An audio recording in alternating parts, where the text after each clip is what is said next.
Shalom from Israel to all of the Daystar viewers around the world. I'm Moshe Bar Tzvi, the producer and founder of Israel Now News. We at Israel Now News are dedicated to bringing you the full story and the truth about Israel from Israel. It's written in the Holy Bible when David said in Psalm 25:5, "Lead me in your truth and teach me, for you are the God of my salvation. For you I wait all the day long." And God says in Zechariah 8:16, "These are the things that you shall do. Speak out the truth to one another. Judge with truth and judgment to peace in your gates. And always search for the truth, and the truth shall set you free." John 8:31. I hope you enjoyed the program. God bless you from Jerusalem. Shalom, shalom.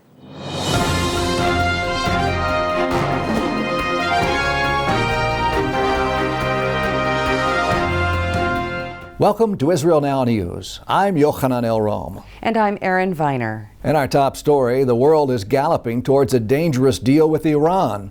This according to Israeli Prime Minister Benjamin Netanyahu, who is sounding the alarm over the weak agreement that the Obama administration is negotiating with Iran regarding its rogue nuclear program.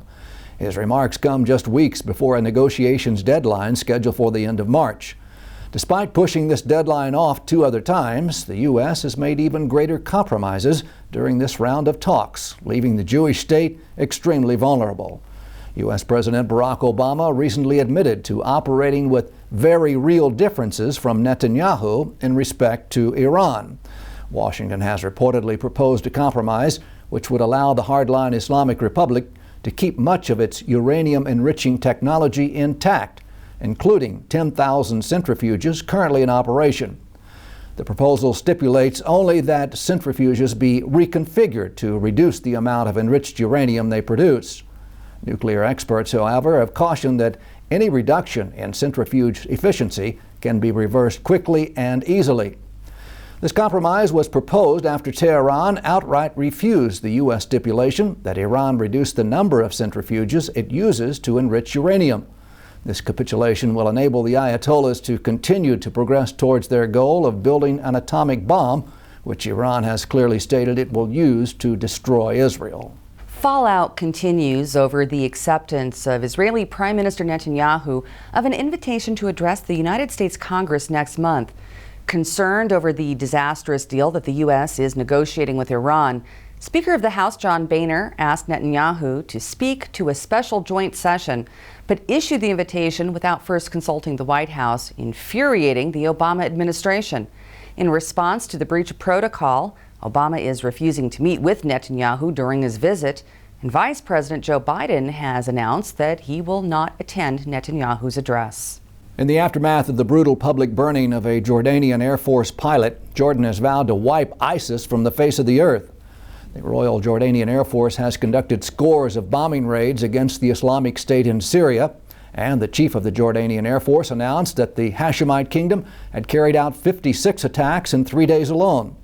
However, the Jordanian government has denied earlier reports that King Abdullah personally participated in leading some of the airstrikes. Israel reportedly sent drones to the Jordanian border with Syria to assist Amman in gathering intelligence with the goal of stopping possible attacks by ISIS along its border. Jordan and Israel signed a peace treaty in 1994 and maintain close, if not clandestine, security ties. At least 10 men were beheaded in Egypt by a group linked to the Islamic State. According to reports in the Egyptian media, the victims were accused of spying for Israel and Egypt. The latest gruesome video shows how terrorists from a group known as Ansar Bait al-Maqdis decapitated the captives and then dumped their bodies on a road in the northern Sinai. Before their murders, the men were forced to confess on camera to having cooperated with the Israeli Mossad intelligence agency and the Egyptian military. Cairo is waging a vicious war against Islamist terrorists and maintains close security cooperation with Israel. The Israel Defense Forces have demolished another Palestinian terror tunnel that was uncovered in last year's war with Hamas in the Gaza Strip. The tunnel was dug from Gaza to the outskirts of a kibbutz in southern Israel, near the border with the Hamas-run enclave. The underground passageway had been partially demolished during the month-long war, and several weapons were found at the site. Israel destroyed scores of elaborate terror tunnels uncovered during the war in Gaza last summer. The existence of these passageways proved that Hamas was using materials and funds intended for the Palestinian people for terrorism purposes. Israeli security officials have voiced concern that Hamas is still building these tunnels, continuing their campaign of terror against the citizens of Israel. A high school math teacher in Brussels has been summoned to appear before a local school board for telling a 16-year-old Jewish female student, "We should put all of you on freight wagons." According to reports, the teacher was referring to the tens of thousands of Belgian Jews who were transported by the Nazis to death camps in cattle and freight wagons during the Second World War. The teacher is facing charges of inciting racism and anti-Semitic hatred. This comes just weeks after radical Islamists massacred 4 Jews at a kosher supermarket in Paris. France has increased security at synagogues, Jewish schools, and kosher supermarkets, but this has not quelled the anti-Semitism that is running rampant in the nation's streets. A man set the Israeli flag on fire last week outside the same market where that massacre took place. Anti-Semitism has reemerged throughout Europe in the form of attacks against Jews, causing the Jewish population to fear for their safety. 5 Arab residents of Jerusalem have been indicted for setting up a terror cell in East Jerusalem and attacking Jews and security forces in the Holy City. The suspects were charged with rioting and aggravated assault and battery for allegedly hurling firebombs, stones, and explosives at civilians and security forces in a wave of attacks at Jewish homes in Jerusalem. According to the charge sheet, the 5 suspects were led by an operative from the Fatah party of Palestinian President Mahmoud Abbas. Israeli security forces said the attacks could easily have resulted in the death or serious injury of civilians or security forces. Many Arab residents of Jerusalem were granted Israeli citizenship in 1967 in an attempt to encourage them to integrate into the democratic state. These citizens benefit from all of the privileges afforded to citizens of Israel, including free health care and social security benefits. Unfortunately, many of these Arab Israelis abuse the freedom of movement afforded them by their Israeli ID cards in order to lead or take part in terror attacks. The British Sky News Network has issued a qualified apology for airing images of last year's conflict in Gaza during the story about Holocaust Remembrance Day in an interview with the British chief rabbi. Sky's managing editor, Peter Lau, wrote to a viewer who complained that while the juxtaposition of the images was logical, in hindsight he would not have combined the two, saying that that was an indelicate clash and unfortunate. Jerusalem's ancient stones are going digital. That's the word coming out of Jerusalem's Tower of David Museum, where iPads, smartphones, and tablets are now offering visitors cutting-edge technology to experience thousands of years of history.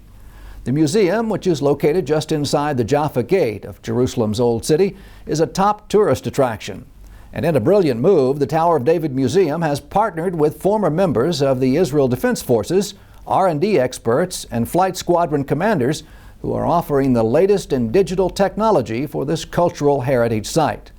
The museum's digital move, the first of its kind in Israel, is meant to reach out to the next generation glued to their gadgets. We regret to report that our dear friend and beloved Rabbi Bamin Alon has fallen ill and been hospitalized in serious condition. The 60-year-old leader formerly served as the Israeli Minister of Tourism and was a member of the Knesset for nearly 15 years. He spearheaded Israel's outreach to the Christian world and was the former chairman of the Knesset's increasingly influential Christian Allies Caucus. Rabbi Alon was also the founding president of the Washington, D.C.-based Israel Allies Foundation, which works with parliaments around the world to mobilize support for Israel based on shared Judeo-Christian values. We join the rabbi's family in asking for your prayers for his complete recovery.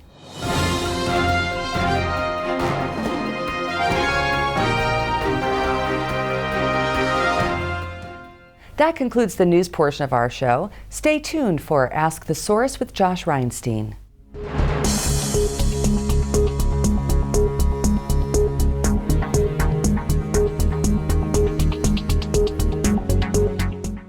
Hello and welcome to Ask the Source. I'm your host Josh Reinstein, and we're here on a beautiful day on our rooftop studio in Jerusalem. My guest today is Barak Raz. spokesperson for the Israeli Defense Forces in reserve. Barak, thank you for being on the show. Thanks very much. Never a dull moment in Israel, always something going on. Things seems to be heating up a little bit with Hezbollah in the north. What do you think is going on over there? Well, it's pretty clear what's been going on. Ever since our last round with Hezbollah back in 2006, they've been doing nothing other than simply rearming themselves and preparing for an eventual conflict with Israel. The assessment is that it may or may not happen at any given moment, simply because why it might not happen is because Hezbollah has its hands full. As you know, they're engaging in the civil war inside Syria. We have a cold ceasefire with Hamas, but they're threatening to start it up again if we don't give them more money for rebuilding. What are the possibilities of something like that, like we saw in the summer, happening now during the election period?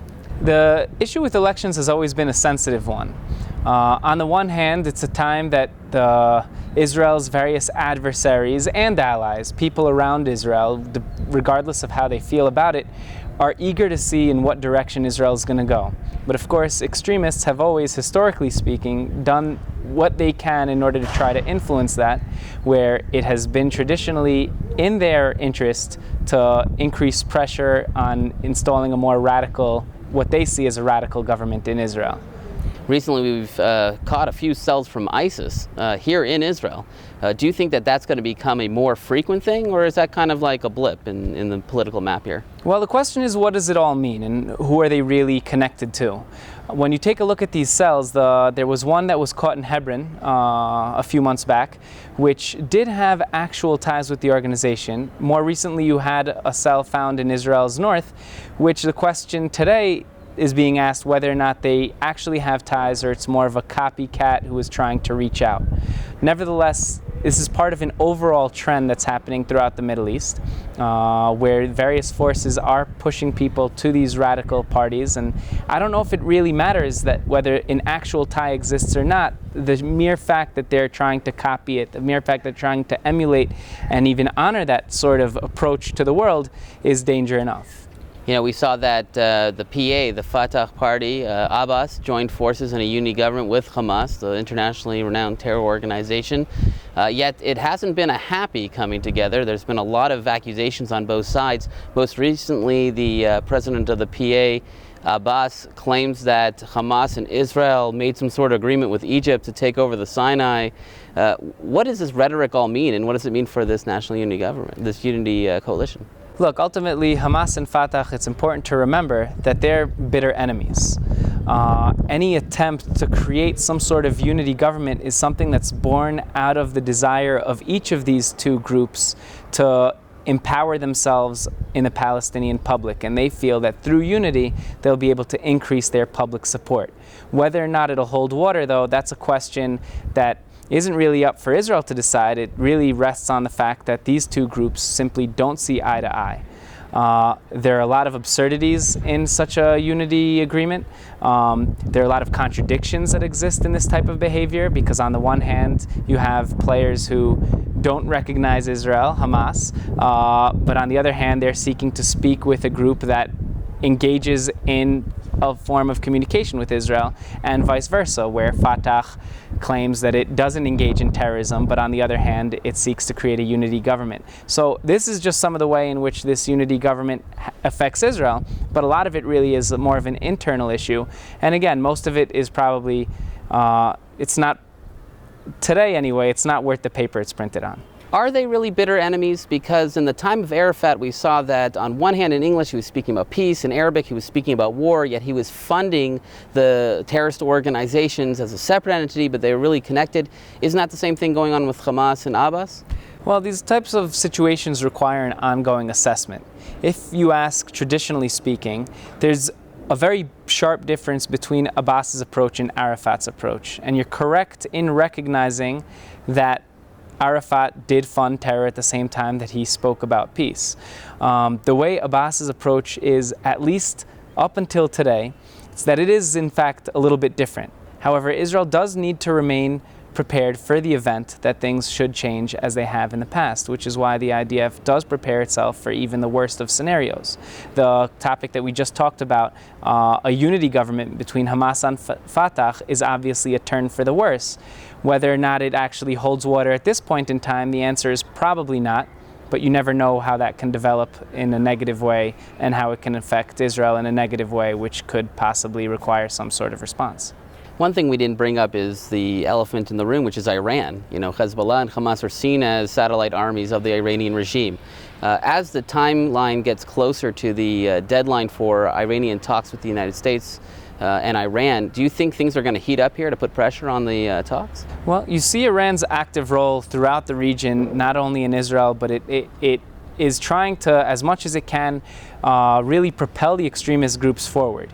You see that in the Syrian civil war. You see that certainly with Hezbollah. You see that in the ties it has maintained with Hamas, albeit on and off, but over the years it has maintained funding and funneling of weapons and supplies to Hamas. So when you take a look at everything that's going on, certainly with the rise of ISIS, where ISIS is a very anti-Shia group, and Iran certainly sees them as a threat, this is only adding more complexities to the situation, where Iran will probably continue to support extremists, but it will do so in possibly a way a little bit more nitpicking to ensure that it isn't potentially empowering its enemies. Barak, there are literally tens of millions of people watching this show. What message do you have for our viewing audience? The one message that I have is that when we take a look at the Middle East and everything that's happening today, there are a lot of question marks. It seems that civil war after civil war, the rise and empowerment of various terror groups. And one thing that's important is to remember that Israel must, certainly in this day and age, maintain its ability to defend itself with secure borders and an ability to do so in such a way that won't compromise its ability to not only exist as a state, but to do so freely and securely. Thank you, Barak, for being on the show, and thank you for tuning in to Ask the Source. I'm your host, Josh Reinstein. Now back to the studio.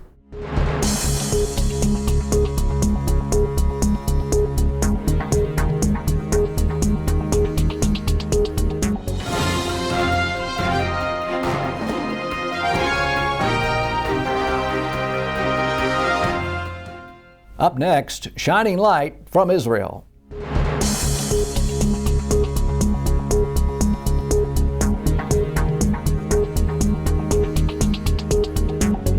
Which is the most persecuted religious group in the world today? The answer, in terms of sheer numbers and sheer horror, might surprise you. It's Christians, specifically Christians living in Muslim-majority countries, countries where Christians often preceded Muslims by centuries.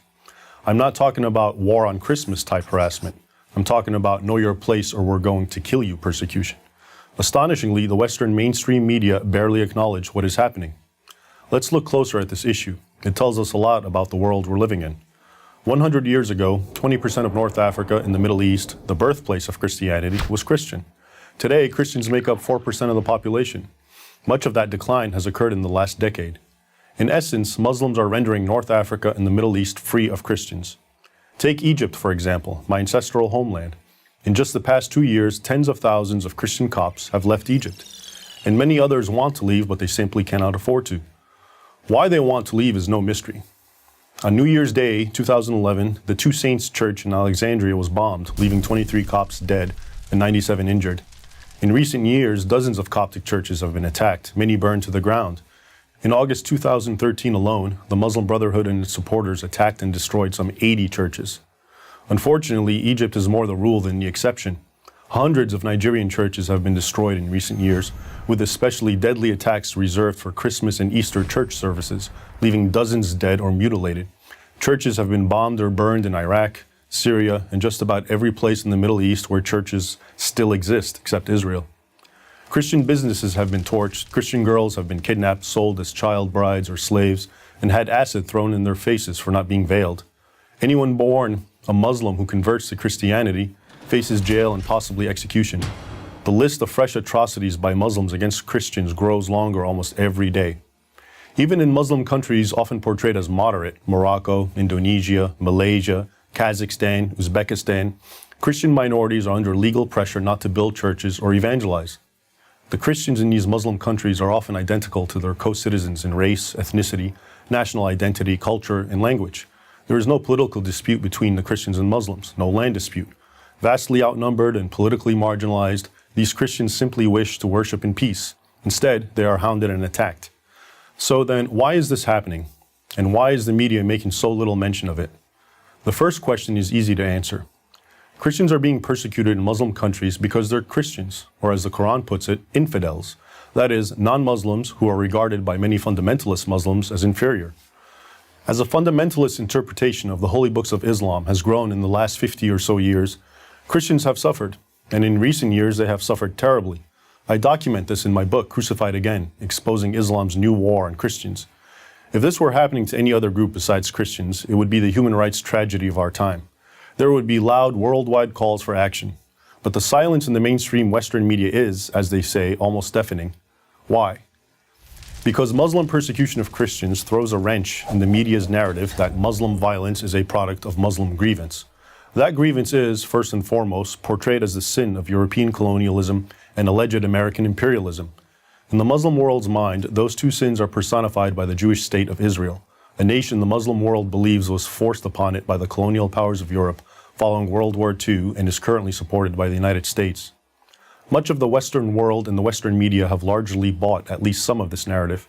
Here's how it works. Because Israel, with the backing of the United States, is stronger than its Muslim neighbors, the media, while not defending Islamic terrorism, often portray terror against Israel, America, and even Europe as the actions of understandably angry underdogs fighting for what they deem justice. But what happens to this media narrative when Islamic terror is directed against a minority weaker than them?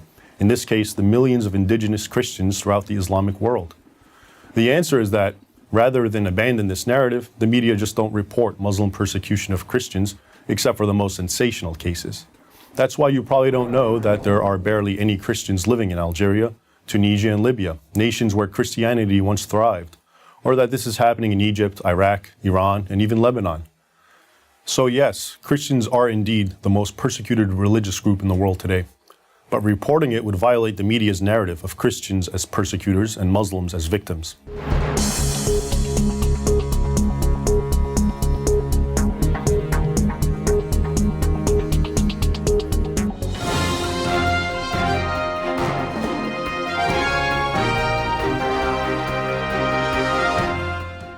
Please stay tuned for the ICEJ report from the International Christian Embassy, Jerusalem.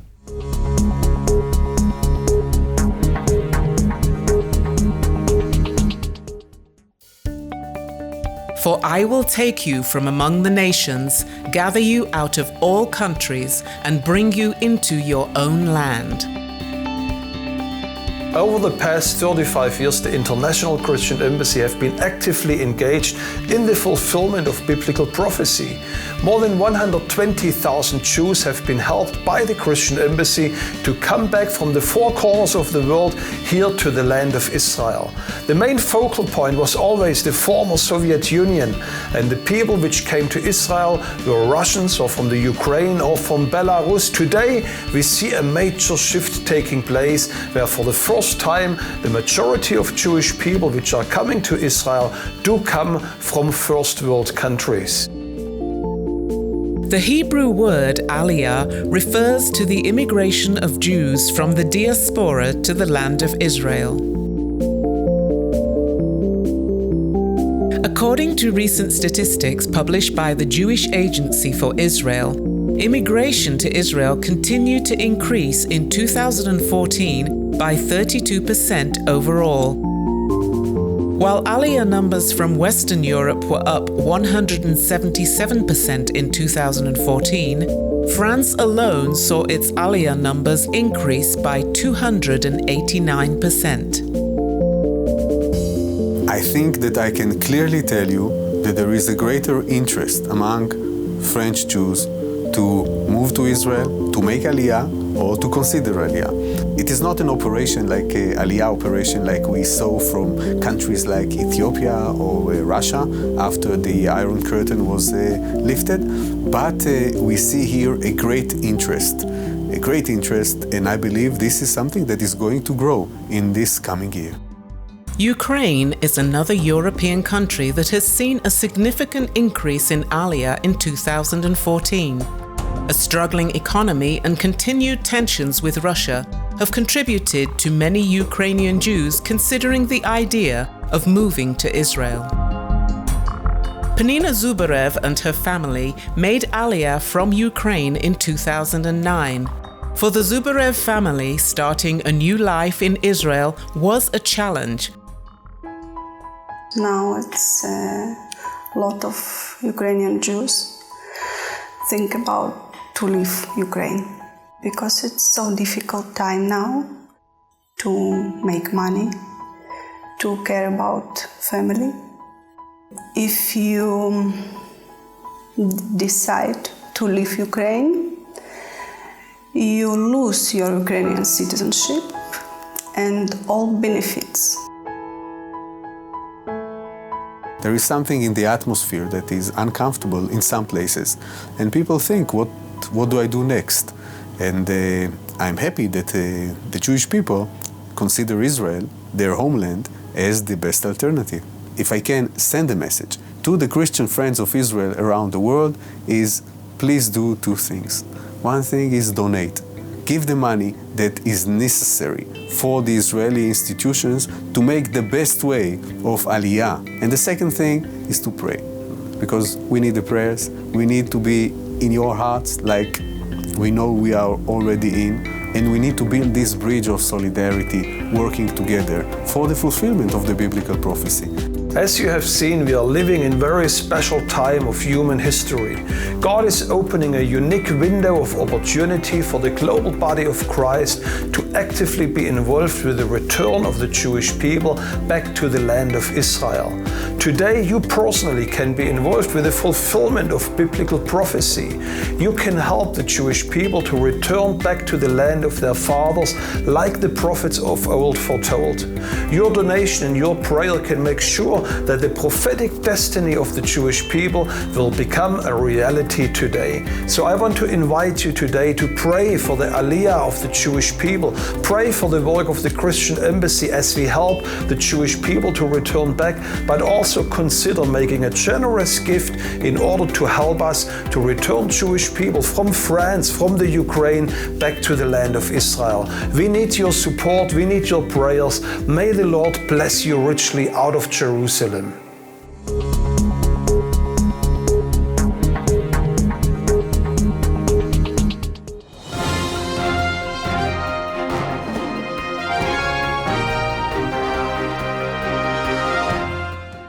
That's all for this edition of Israel Now News. I'm Yochanan El-Rom. And I'm Erin Viner, reporting from our studio in Jerusalem. Please join us again next week for all of your Israel updates.